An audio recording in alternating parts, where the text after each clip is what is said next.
Just days after Russia launched its largest aerial attack on Ukraine, Russia's foreign minister is now proposing a second round of peace talks on Monday in Istanbul. Joining us now to discuss the latest developments in the Russian-Ukrainian war is retired Lieutenant Colonel Robert McGinnis. Good morning. Good morning, Jan. What do you make of this now, with Moscow proposing this second round of talks after its deadly assault over the weekend? Yeah, it's mostly optics. The Russians aren't changing their approach necessarily. They are, however, shaping international perceptions, and they're managing their diplomatic pressure around the world. Clearly, the President Trump, has made it very clear that Putin's playing with fire, and so they had to do something. So I think it's just, like I say, it's optics. So basically, we're not going to see concessions necessarily from Russia, but they're going to continue down this road of negotiations and attacks.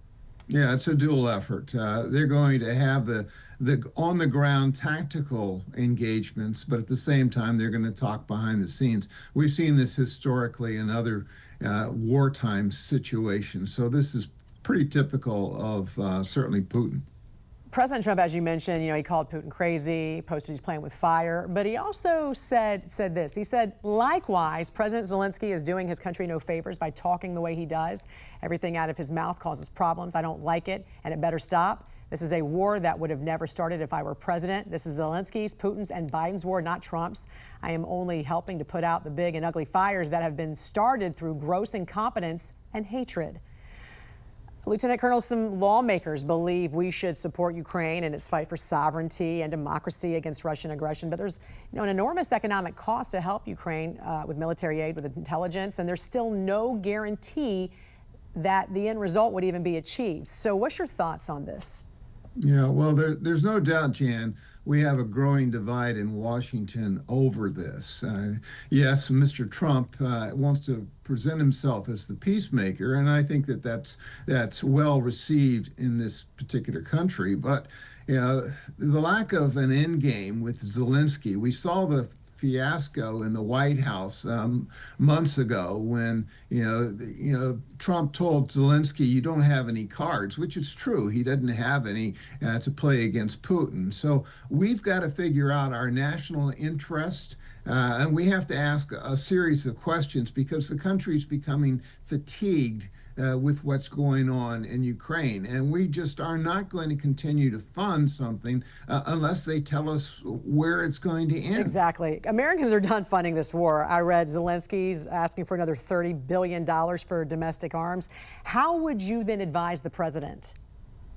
Yeah, yes, we are concerned about Europe and its security, but there must be accountability. There has to be a shared burden. We just aren't going to continue to pour good money after bad. It's time for Europe to step up. Europe needs to, recognize this war is in its backyard. It has more responsibility than we do on this side of the Atlantic. So there has to be a repayment program. And at the same time, we need to send a very clear message that we aren't going to abandon our friends because the Chinese are watching carefully, as are the Iranians. And so it's a dual message here.